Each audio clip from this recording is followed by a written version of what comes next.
What's good, everybody? It's your boy David again, and I'm back with another video today. If you guys are new to my channel, please do subscribe to my YouTube channel, like the video, and comment down below. So today, kakagising ko lang. Obviously, no, baka may muta pa ako. Excuse me lang. So this is Julian and Chito Miranda's impromptu na bagsakan na performance sa The Voice Generation. So maraming nag-request nito, lalo na sa aking Instagram and Facebook na nagsisend sila na i-react ko daw ito. And I was really wanting to, no? Kaso limited lang yung time kaya hindi ko siya na-react agad. But today, yeah, first video na i-react natin ay ito. And please do follow me on my Facebook, David Lanyas, and on Instagram, RealDavid_29. Okay? So, this should be good. So, let's begin. Punta tayo sa video. Let's go. Coach! You want more? Yes! You want more? Coach! Baka naman. Coach, baka naman pwede maka-request.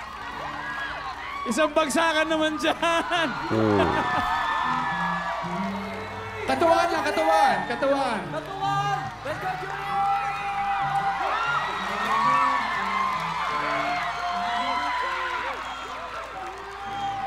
Grabe, Katuwaan. Oh. Grabe. Wala ka ba, no? Hindi ko pisado.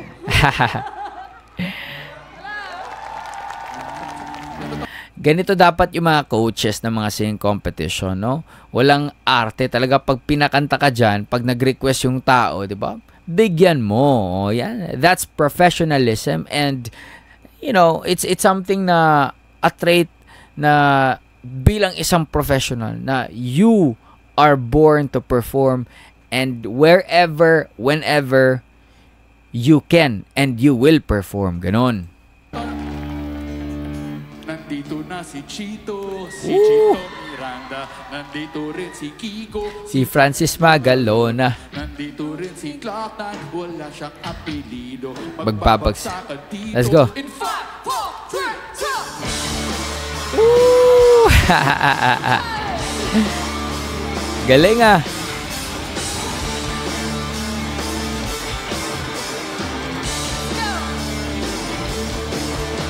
Nandito na si Chito, si Chito Miranda, nandito rin si Kiko, si Francis Magalona, nandito rin si Clark, wala siyang apelido. Magbabagsakan dito, mauuna si Chito.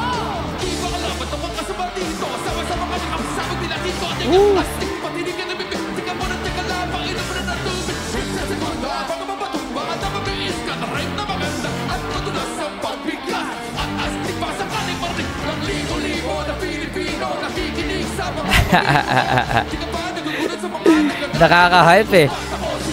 Para bang patingin na pili makapit. Talaga masunod-sunod eh, magiging makulit. Kailangan galingan, di na kahit na panarin. Tumigil na maramit ang kami sa mga shot. Para na wala na para sa amin. Kailangan kumulan na mga tabi yung dito. Kunyari na napapasakali na mga ready na mamayana sa akin. Galing din ng banda. Eto na. Si Francis Magalona. Uy, Glock 9 pala yung line ni Julian. Woo! May konting ka ba na may excitement talaga? Ito.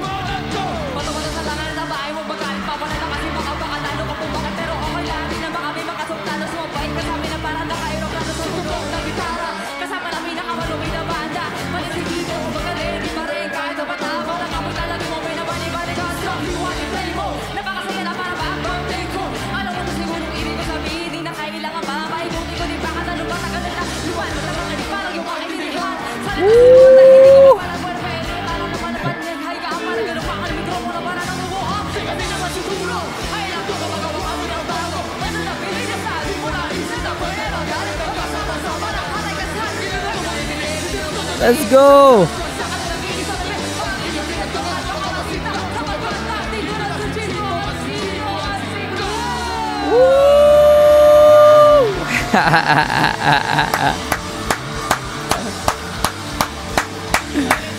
Solid. Solid talaga. Grabe. What? Grabe ang solid naman nun. Like legit na solid, man. Eto alam nyo kung ano yung maybe distinct about Julian San Jose. Alam naman natin she's called limitless star. Limitless, it means walang limitasyon, di ba? Marami siyang kayang gawin. And it really suits her. Kasi nga, sa industry, sa OPM, sa category ng female, maraming biritera, which she can do. Maraming soulful kumanta, which she can do. Maraming R&B, maraming ballad, maraming operatic, maraming theatrical, no? There are many kinds and many styles in the industry, no, ng mga artists na talagang ang gagaling. Pero hindi lahat ng babae na singer sa Pilipinas ay nakakapag-rap. Okay? Ganito ka-versatile. No, I'm not saying kasi idol ko si Juliano. Bias aside, that's a fact.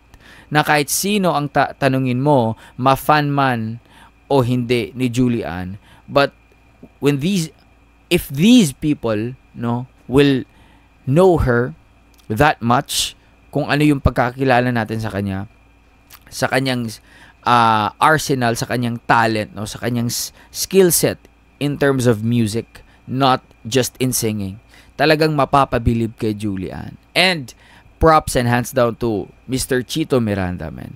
Walang kupas ang nag-iisang Chito Miranda. Grabe. Ang gagaling nila, man. And shoutout sa banda. Ang galing. Solid talaga.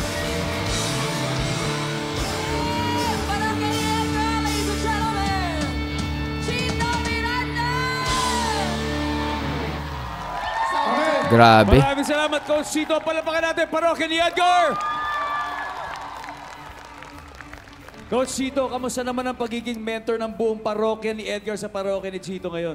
Actually, sobrang waste of time kasi wala naman sila naambag. Dalawa lang ka nga dito. Kasama niya si Gab tsaka si Dar. Yan. Sobrang laking tulong. Sobrang laking tulong nila.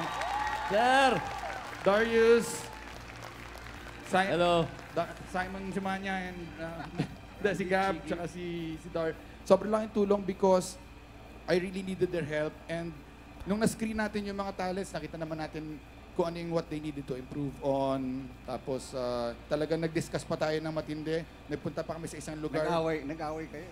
Oo, away kami kung sino dapat yung talagang i-match at kung ano yung mga dapat na we really took it seriously. And again, kita mo naman, talagang wala silang silbi. Nagpunta sila dito, wala silang sinasabi. Hindi, pero curious ako yung mga halimbawa, yung mga choices ni Coach Chito, sang-ayon ba kayo? Parang yun din yun. Siyempre, as a group, parang iisa talaga yung gusto ninyo, eh, no?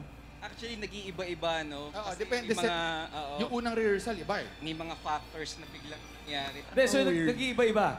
Opo, medyo nagpalit ng choices. Oo, Pero pero thank you for exciting coming. malaman yung resulta ng balitaktakan nyo dahil ito, huling part na ng The Battles for I know. Coach Chito. At para sa lahat ng coaches natin. Kaya maraming salamat sa inyo for being part of Parokya ni Chito. Thank you. Good luck po sa mga performers. Salamat, Good luck Parok. sa'yo. Salamat, Parok. Bata pa lang ako, idol ko na kayo. Ayos! Muli ang Parokya ni Edgar, mga kapuso! Thank you. Astig! What I love about this short interview on stage, live, impromptu na interview is, you can really tell that they have this strong bond between them, yung relationship ni Mr. Chito sa kanyang kabanda, no? And that's really, difficult to achieve, no? Lalo na ngayon sa mga banda na after more than 10-15 years in the business, nagkawatak-watak na yung iba, nag-aaway-away pa, sino yung dapat na sa royalties, etc., sino yung ganito, sino yung ganyan. So it's definitely a win, hindi lang in terms of fame, success, money, kundi panalo si Mr. Chito sa kanya mga kabanda na hindi ma-issue, diba? So anyway, that was a very, very solid performance again from Miss Julie Ann San Jose and the one and only Mr. Chito Miranda. Yo. So I hope you guys enjoy that one. Peace out, everybody. Much love. Stay safe and God bless you all. Okay? Bye.